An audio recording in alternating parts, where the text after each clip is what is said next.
WVPM. Witness Docs from Stitcher.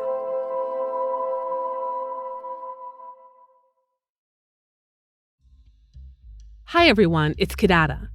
This is Seizing Freedom, the show where we dig into the archives to bring you stories about how African Americans freed themselves during the Civil War and built new lives during Reconstruction, and where we talk to the historians and artists who know the archives best. On this episode, I speak with historian Hillary Green, author of Educational Reconstruction.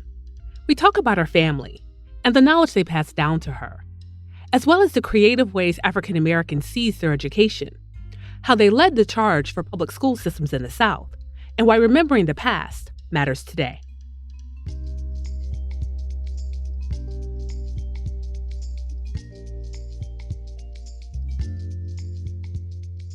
So my name is Hillary Green. I'm an associate professor of history in the Department of Gender and Race Studies at the University of Alabama.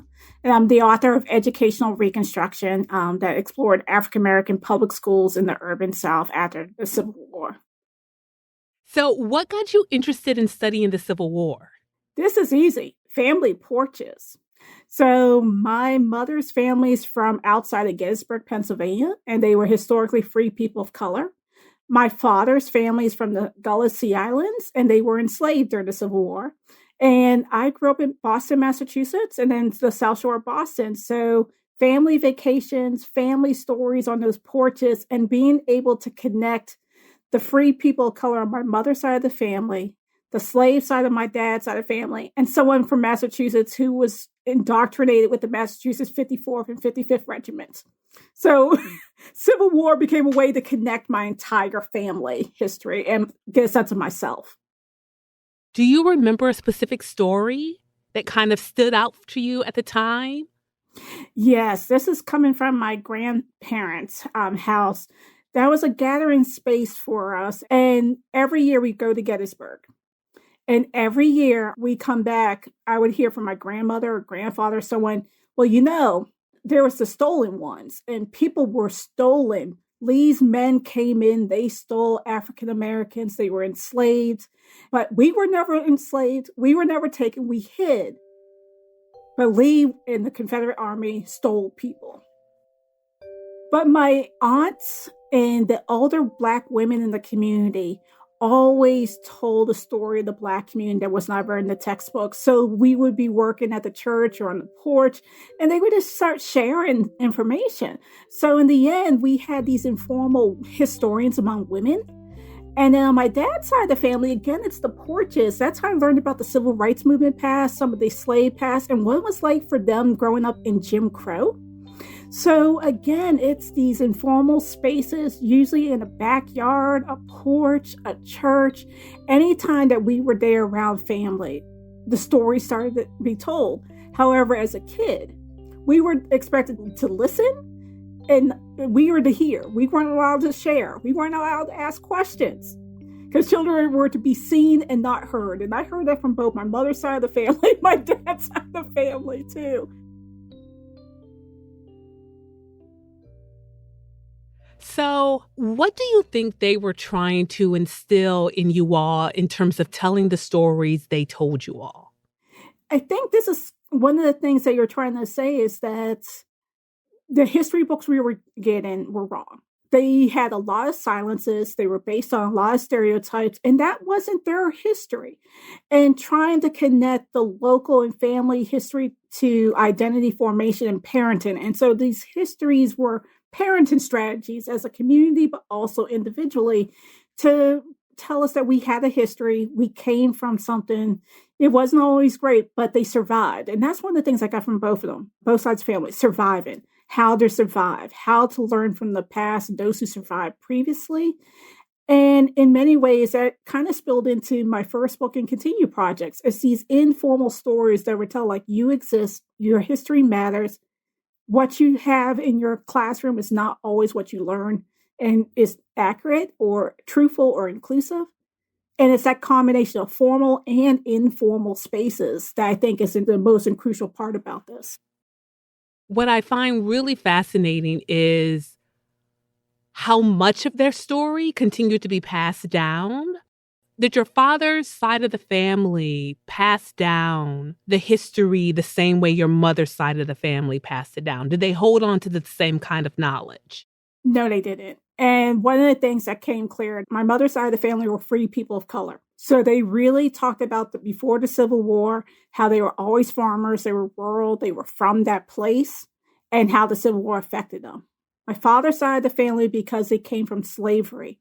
And this is when McLeod Plantation still had people living in those slave cabins. I had to pass that every single time we would go to see relatives because that was the main turnoff. So when you see people living in these cabins, they tended to focus on the civil rights movement, Jim Crow, and how they survived in immense poverty on James Island, South Carolina, Johns Island. So they were like, no, we came from this, but here's the past that mattered. And this is where I think the stories that were told, the way the Civil War affected everyone and the way history impacted it really came across what stories were passed down to us, but also too why I started to really go to the Civil War. Because I had, okay, what's the pre-war? What's the post-war? What's this pivot point that led to these different types of stories? Right. And it makes sense, that one side of the family, especially the side that comes directly out of slavery, would have a different kind of memory and understanding of the past. And there would be stories they wouldn't necessarily pass on. But I think it's really interesting that at this point, at least when at the time you're born or you're coming of age, families are telling these stories less, but we know that a century earlier, some of them were still telling them. Yeah, and this is one of the things I find fascinating. I didn't know as a kid. They were starting writing down those oral histories and putting them in books. And a volume that came out, the earliest memory I heard about the stolen ones, I was about 3 years old. They had assembled because of the series Roots. They created a volume where doing these oral histories. On my dad's side of the family, they weren't doing that same documentary impulse.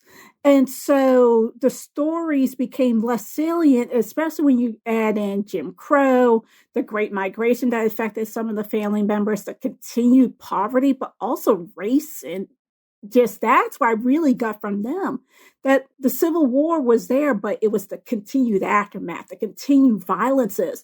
And I think I was too young at the time for them to tell those type of stories. But as I got older, what's sad is most of those people who knew those stories are no longer alive. So they haven't passed it down to me. And now I'm part of this genealogy, family history, telling those stories because I was young enough to remember and hear those stories. So how that passes using that generational divide and also the loss of those stories are coming clear. But earlier, they would have been so involved. They would have been in everyday life. And they themselves were living history.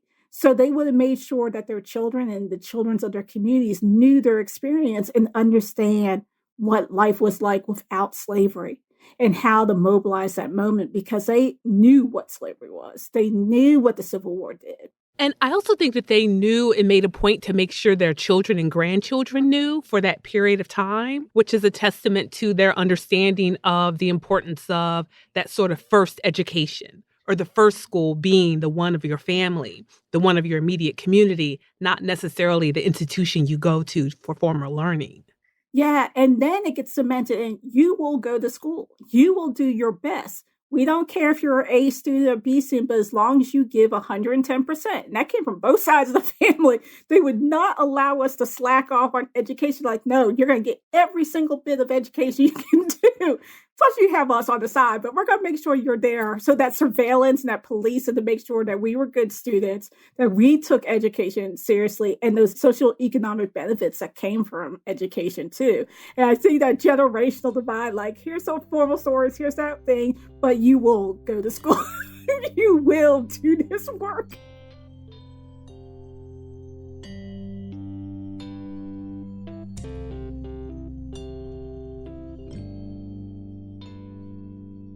With some states passing laws that prohibit free and enslaved African Americans from gaining literacy, and with some enslavers forbidding it, it could be dangerous to seek an education.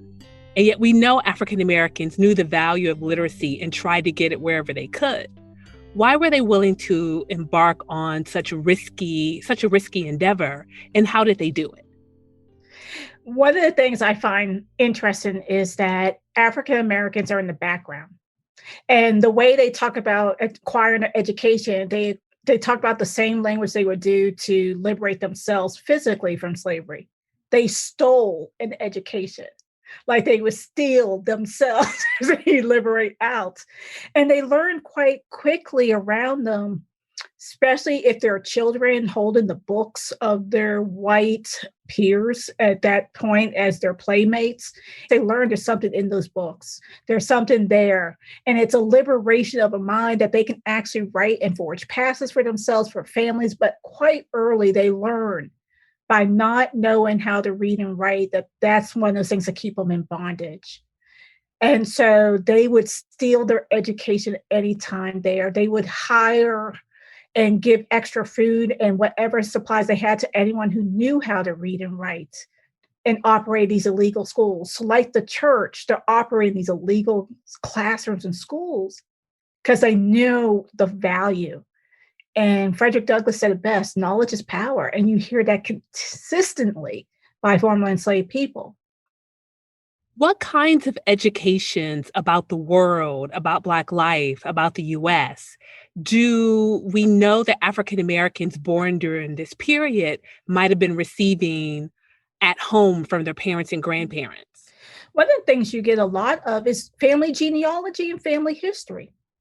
Who are the parents, their grandparents, who are their community members, and especially for those who came from Africa and so had ties that what was those experiences like on the boats coming over? What were those early experiences and what was life like in Africa? So from that oral tradition on these porches that they were learned, that wasn't in classrooms, but also the naming conventions that they would give their children. And to remember, you come from greatness, you have this family. And then being able to write down in the family Bible, write down that genealogy and continue on that family history is something that you get from the communities themselves and their parents themselves. The other value they get is learn as much, they say learn as much book learning there as possible, buying those books, making sure they have those supplies. But they understood the value of both, not that one was better than the other, that you needed both together to survive. And they're building on that with the coming of freedom, acquiring access to literacy, acquiring access to a wider world of knowledge, and even the formal history. So they've got their family histories, and then they get the formal histories of the US, of the world, in the broader world. Exactly. And so the other textbooks that you will see are Black newspapers.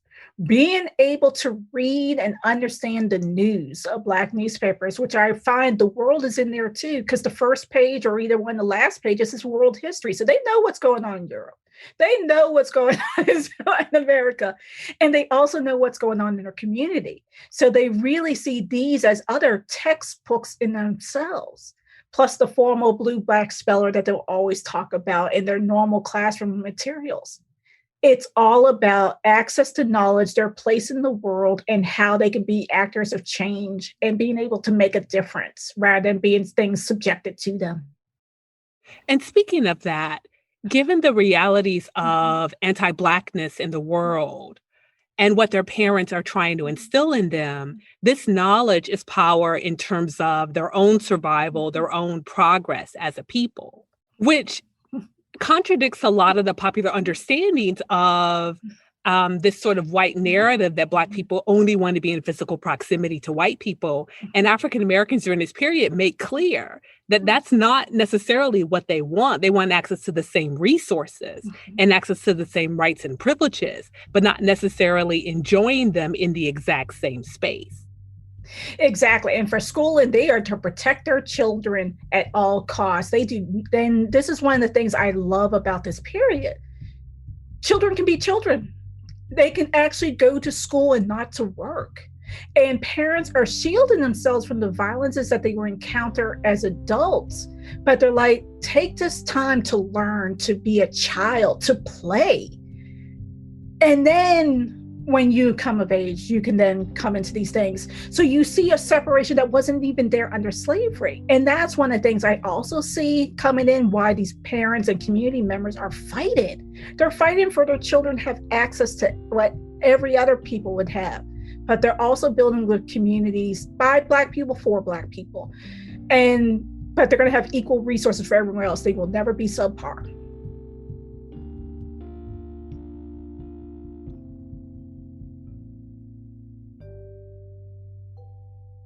Today, more people are trying to understand and amplify African American history, especially that history that's missing from the mainstream school curriculum. And we know that education was segregated for a long period of time. Can you tell us what Black school children were learning in Black schools coming out of the Civil War? This is one of the things I find fascinating. Their education level kind of mirrored what I had as a student in Massachusetts. They were reading, writing, geography, history. They're not getting a simplified education at all. And one of the things I find that's added is stuff like hygiene, how to sew, because they have to make clothes. They have to be able to do those practical things. But the fact that they're doing full-on geometry and algebra, especially those higher grades and not just the primer ones, I just thought like kindergarten, those little books, those reading books, and they kept on getting advanced. And by the end, they were really in high school type curriculum. And that I find very fascinating because how it's been written, we know schools were created, but we assumed that they were substandard. They weren't getting empowering curriculum, and it was automatically manual education because of the Jim Crow era narratives to overturn. So when you look at those curriculum guides that are in the state boards of education, the city superintendent reports, and then also the Freedmen schools, you realize they got a high quality of education that was more of a liberal arts curriculum. And when you go side by side with a New England school in the Midwest, you find very little difference between race and the place of the South and what Black children were learning. And as you said, that goes completely against what we think we know they're getting. So I'm wondering, could you give us any specific examples, what you would see in terms of geometry or history? So one of the things of history that they are definitely learning is more of a Black history. And this is where having a white New England school woman in the classroom matters versus a Black woman from New England or New Jersey who comes south to teach. Because white women and men who were teaching in those Southern schools right out in the Freedmen's Bureau, they will teach the textbook. And whatever's in the textbook, even though it's coming from Boston, the Bible Tract Society, that's what they're getting. Black teachers, though, especially like Charlotte Fortin Grimke and others, they are talking about Africa and colonial understandings of Africa. They're talking about Crispus Attucks and the revolution. They are talking about African-American heroes and sheroes that came before is alongside of this. So they're going at more the early Black history movement that we think about Carter G. Woodson and those type of kids' books. But they are reading about Africa was a great continent. It had this. We came from great people. So they're adding more. And this is where that geography lessons come in, how they are able to locate places on the world. And then that curriculum would expand because school children made newspapers. So they are coming up with their first newspaper. So they're coming up with the contents, and you can see them applying and seeing themselves in the news. So they are very attuned to political events. And children are debating whether or not they should support Grant in the election, Garfield in the election. They are really engaged with politics at a young age, and they're writing about it in their classes. They're doing their theme papers on this. And that's because the teachers that they have and the high quality that they are engaged, and they see education, politics, and economic success as linked. And they have a voice to say something, not just the adults over them. I think that's really important, but I'm wondering if you could square that kind of education that they're receiving from some of their Black teachers with some of their Black teachers, especially from the North, their discomfort with, I'm thinking about like some of Charlotte Fortin's, her journals, some of her discomfort with being there in the South and what she's seeing. Yeah, and you do see that with especially like Fortin, she's not in the city. If she was in the city, I think she would have been happier than anything else, because this is where regionalism in class, and for them, this is their first time in very rural areas and having to come to grips with that. So their placement in these rural communities that are isolated from social life that they know, they have to be in tune with the community and learn to break down the language dialect differences and everything else. So one of the things I find is that isolation affects how long a Black teacher or a white teacher remains in the field. And those who are dedicated, like Maria Waterbury, a white woman who teaches for over 10 years in Mobile, Alabama, she comes back every year to teach because she saw an investment in the community, was able to put away their discomfort in being isolated and ostracized by the white community because it was hard. And she saw really her role as part of this larger mission. But other teachers didn't stay that long. But the ones who do, the ones who go from the freedmen schools, their first public schools, and some of them die while teaching, they're the ones who are the persistent ones who were able to overcome that discomfort. But for all the teachers, you see that first couple of weeks of discomfort, lack of housing, lack of food. No one knows them because they don't trust them. And then over time, they build that trust, they build those relationships, and then it starts to ease off and they persist. But one of the things that allows them to persist are their students and their scholastic success and their ability to learn and the capacity to learn that defies stereotypes. I think that's really important because I think sometimes what can happen is that we can see in the primary sources one thing, but what you're sort of highlighting is that we capture, for example, Charlotte Fortin at one moment where she may have been particularly isolated and vulnerable. And then what you're showing us is that there's a much longer and larger history where she and other teachers may have grown more comfortable, but that didn't stop them from being able to give a high quality education to their students. It's really important for people to hear today about their full complexity, their full humanity, the understanding that people had at the time of their potential and what they were willing to invest in it, and then what the kids got out of it themselves, and then the work they went on to do. Because a lot of them, they come up through the schools and they go on to do these great things.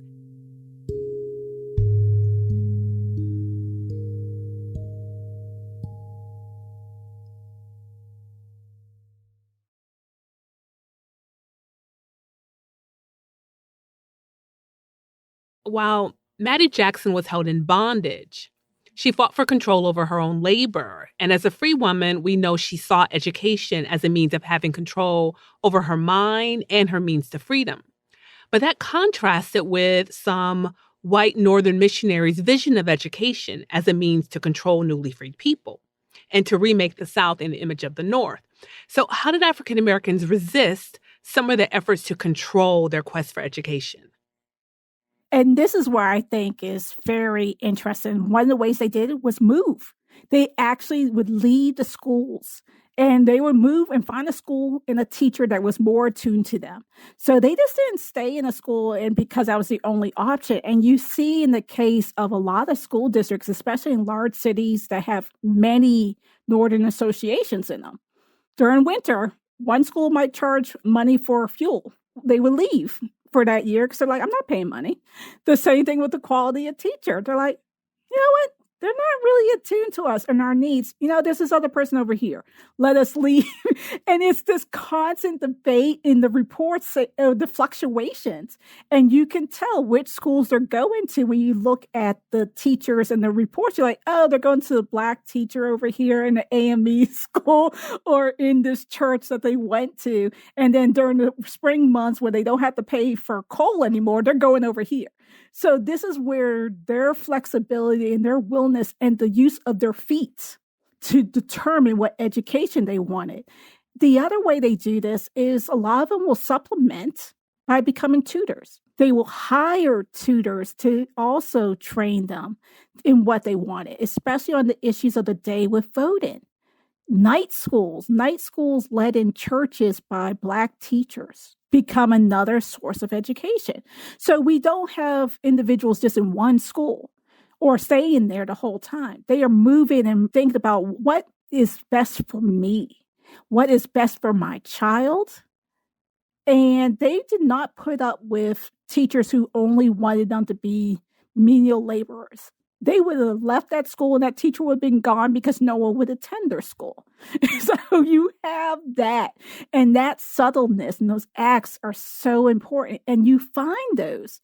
You find those in the reports. You also find those in the unclassified letters of all the organizations.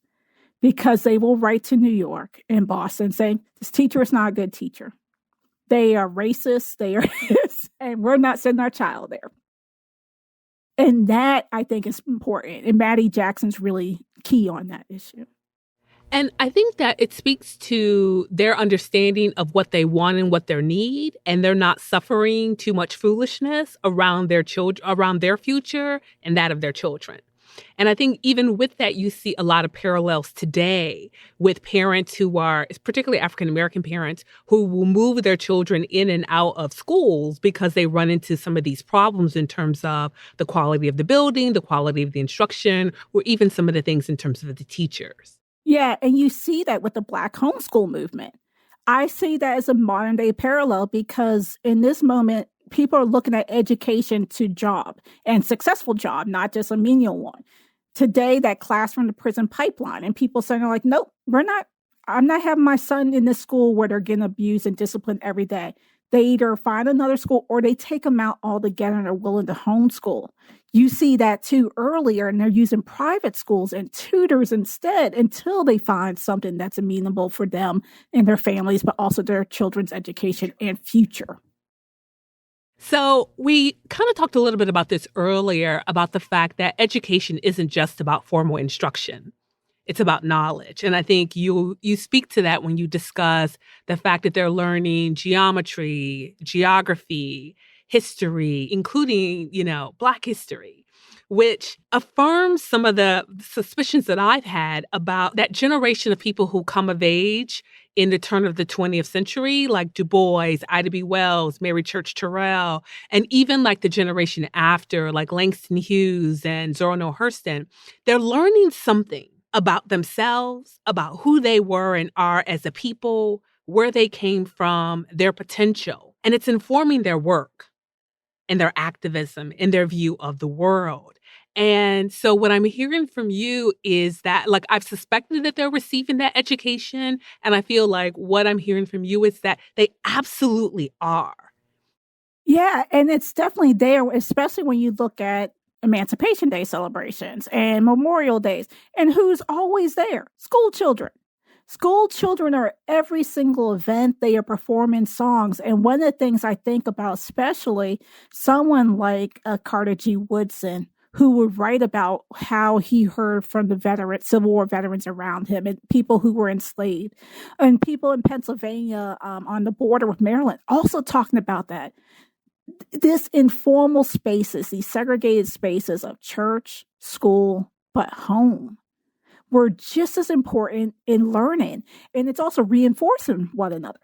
They're getting the same messages over and over about empowerment.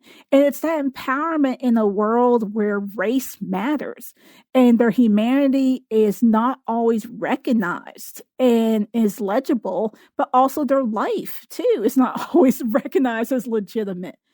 Having those tools and language to equip themselves emotionally, economically, socially, I think is important, that you can see why we have at the turn of the century a whole generation that seems bold and defiant. Well, they got that from the previous generation who was telling them that they were great. They came from great people, that they come from a people with a history that matters, and it was empowering.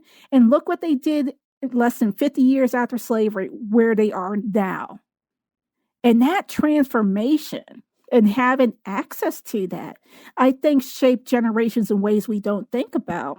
That you can have a Carter G. Woodson, you can have the son of Rosa Dixon Bowser, for instance, becomes this prominent medical physician, but also helps with anti-lynching campaigns.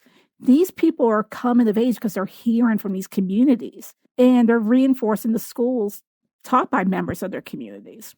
I think that's really important because what you see is that there's this really fierce pursuit of an education.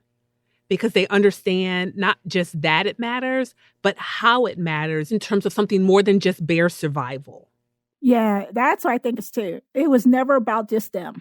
It was always the community, because the community invested in the individual child. And that investment and also that guilt. I'm sorry, I would not want to be a child at this time period with the guilt of everyone in my community expecting me to be great and not living up to their ideals and expectations. But they really saw every person as an investment in the future for everyone. And it makes sense because you know that you wouldn't have something like a new Negro movement and Renaissance. You wouldn't have something like a civil rights movement if you didn't already have several generations of that kind of work. I look at the growth of Black education as part of the original civil rights movement. And when I think it's telling that we're talking about a third Reconstruction and education's number there. You see the second Reconstruction of the civil rights movement, education's there.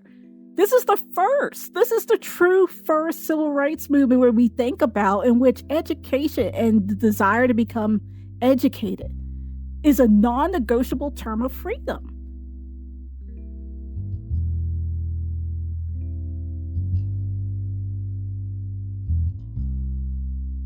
Do we know when and why some African Americans' collective memory of their history and roles in the war faded? Yes, this is one of the things I really see once United Daughters of the Confederacy and the school boards take over and they start to determine what the textbooks are.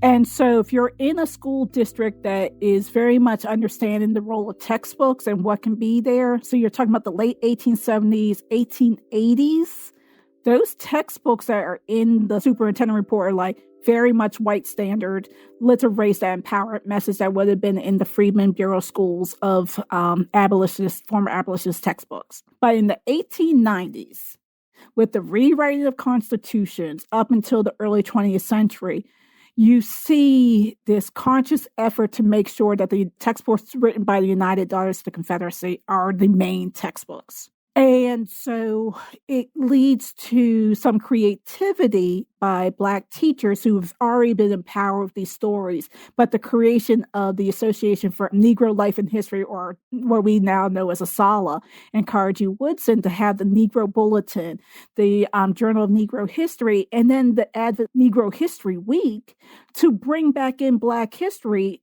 And that would be the only time that it would legitimately be there in the schools. All other times is subversive resistance by Black teachers. And this is where the community aspect really takes hold. Because in the schools, it's being faded, but in their communities, they're getting these outside messages, these oral traditions, these other spaces, segregated libraries. They're using those spaces to empower, but it's not in the schools anymore. And then when you get to desegregation, the firing of Black teachers and just white teachers in the classroom who don't know Black history, that's where those textbooks, the lack of teachers who understand, but also to a generation of children don't want to learn that history. And I will say that I was one of those kids who loved it, but my brothers hated it. Like, they were like, why are we listening to this old history? I'd rather be out here playing this. And so it just, with time, you have that because those living monuments aren't there. So now you're talking about their children, their grandchildren, and distance. And the schools are no longer reinforcing that message that was once there. And so you'll have to imagine that the passing of the generation of veterans would play a role in muting the memory, and things like the Great Migrations out of the South would create greater distance between the people and the memory of that specific history. So you can get a sense that it might still be there, but it might not be as loud, or the volume might not be as high going into the middle or the late part of the 20th century.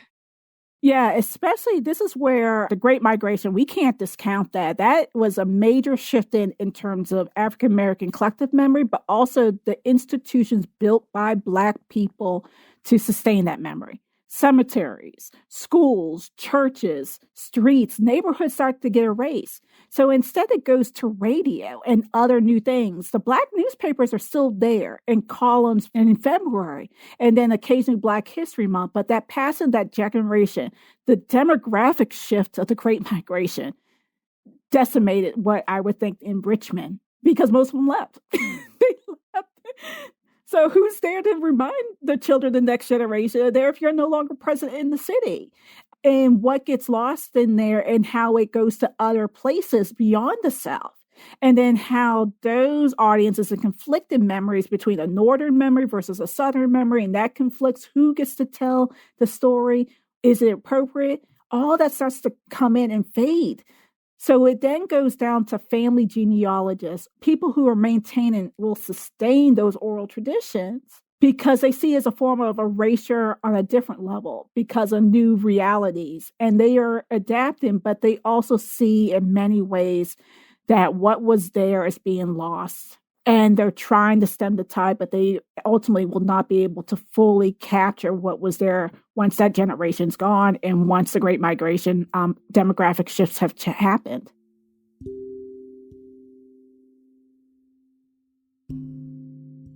There's a poem I love that I think speaks to this moment, and it's Lucille Clifton's I Am Accused of Tending to the Past. I am accused of tending to the past as if I made it, as if I sculpted it with my own hands. I did not. This past was waiting for me when I came. A monstrous, unnamed baby, and I, with my mother's itch, took it to breast and named it History. She is more human now, learning languages every day, remembering faces, names, and dates. When she is strong enough to travel on her own, beware. She will.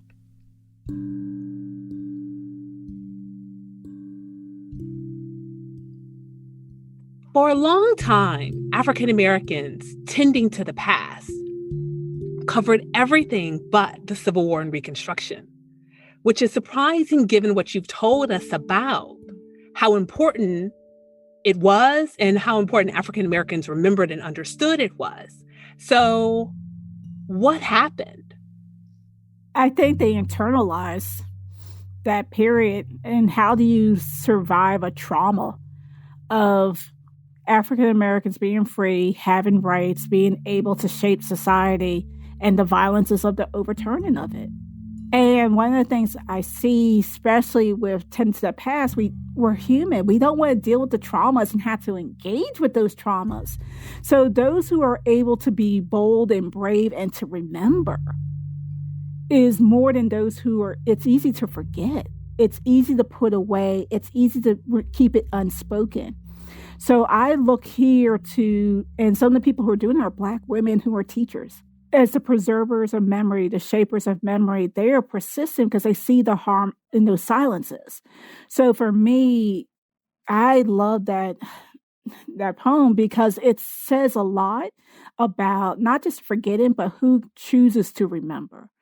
And having remembrance and having the remembrance of Reconstruction, Civil War, the USCT soldiers and their contributions, but also the schools that came out, the name and practice of the schools afterwards, is because they refused to forget the sacrifices that made it possible. One of the things I find interesting is why how Black education shaped larger education.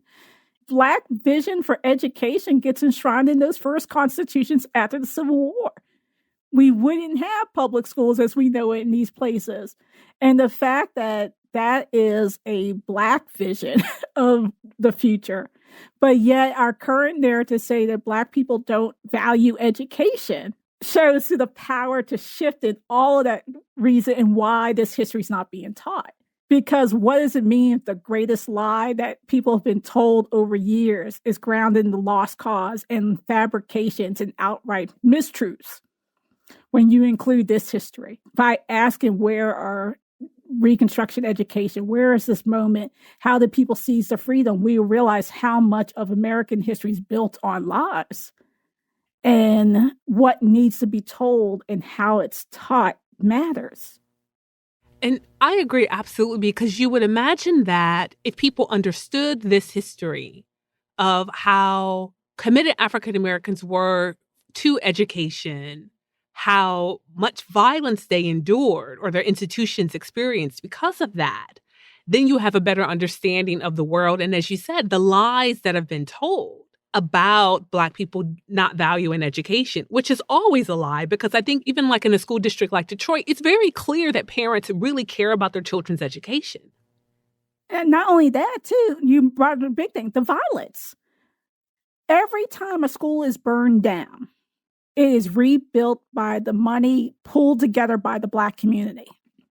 So if they're giving money to a schoolhouse or a church that serves as a schoolhouse, what impact that has on community wealth and sustainable wealth, because they're putting it in institutions. So those violences to teachers, to institutions, this is a vision in which Black people lost money on in order to make for a larger future. And there's so much impact connected to this moment and some of those legacies that we're still reckoning with. But one thing that hasn't gone away is the value of education. So do you have a sense of what might happen now that we're starting to remember Black people's roles in this era, in the Civil War and Reconstruction? One of the things I can tell you we're having a problem with is having students not shut down when we talk about violence. So at the University of Alabama, I always teach one of the Ku Klux Klan hearings of a former educator in Tuscaloosa who's run out of town. He's in Mississippi, and he talks about a near lynching. And he talks about what happened. My students read the passage. They see the names from some of the buildings in the communities, the street names, and they're like, what do we do with this? And so how do we talk about the violences, even around education, that they seem like that should be a given? And it's not. And it's those everyday acts of violence and those just acts that it's hard not to get it shut down. So following people, following those who were there, following the institutions created. And I had to come away with creative ways to teach problem history. And this is why I love teaching tolerance. I love these other things to help to engage, because this is an era that's so filled with violence. I had to get my students to remember, like, it's not all violence. People still got married. They still did other things. So the violence can shut down everything. But then how do you get them to remember all the other acts that people are doing?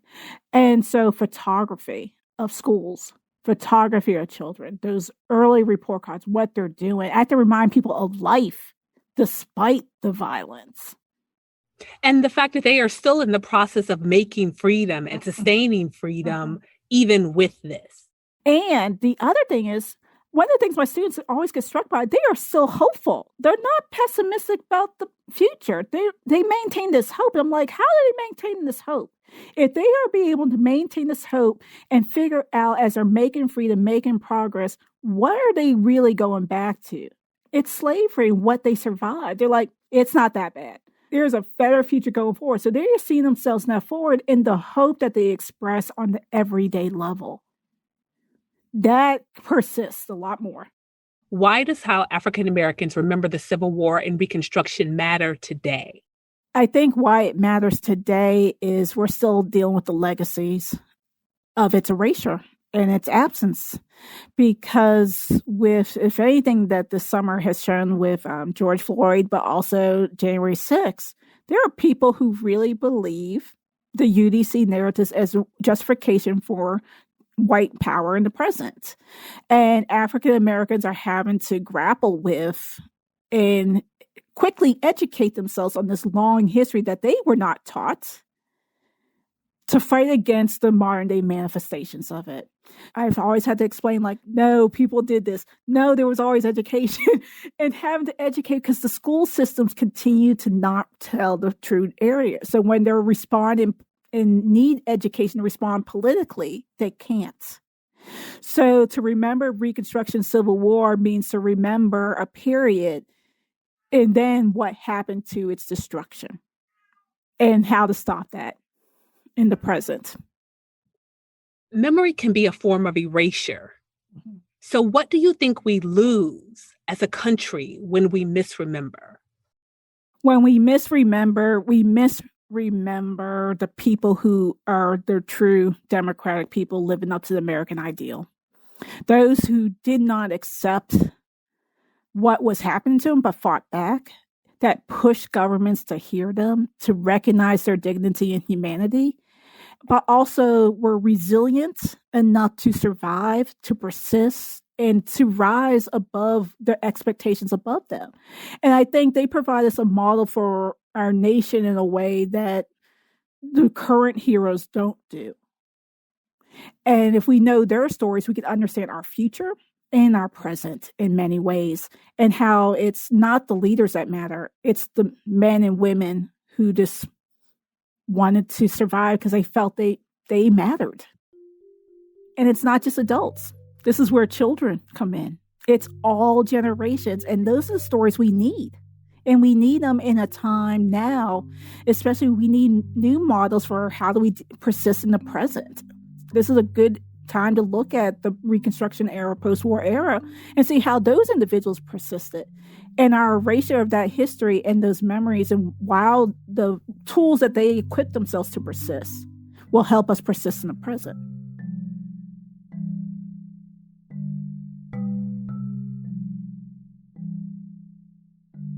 Hillary Green is the author of Educational Reconstruction, African American Schools in the Urban South, 1865 to 1890. She is an associate professor of history in the Department of Gender and Race Studies at the University of Alabama. Her upcoming book examines how everyday African Americans remembered and commemorated the Civil War. You can read some of her work at Muster, the blog for the Journal of the Civil War Era, which she also edits. It's a great resource that you can find at journalofthecivilwarera.org/muster.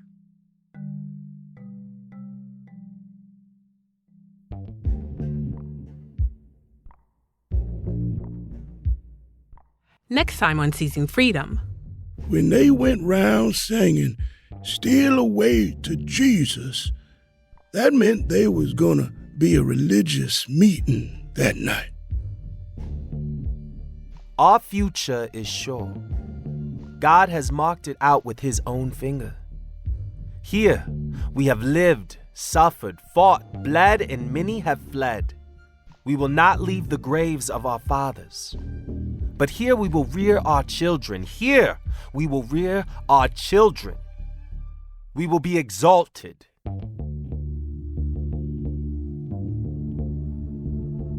Seizing Freedom is a production of VPM and Witness Docs from Stitcher. The show is researched and hosted by me, Kadada Williams. It's produced by Lushik Waba, Joshua Moore, and Ronald Young Jr. Our theme song and music was composed by Dan Burns. Additional music from Blue Dot Sessions. I Am Accused of Tending to the Past by Lucille Clifton is read by Camille Stanley. Editing comes from Kelly Jones, Gavin Wright, and Camille Stanley. Our executive producer is Ed Ayers. Steve Humble is VPM's Chief Content Officer. You can find links to archival resources and more information about this series at seizingfreedom.com.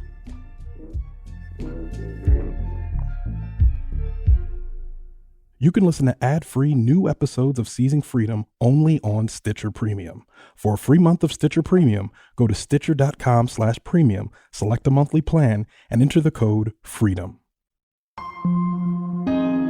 VPM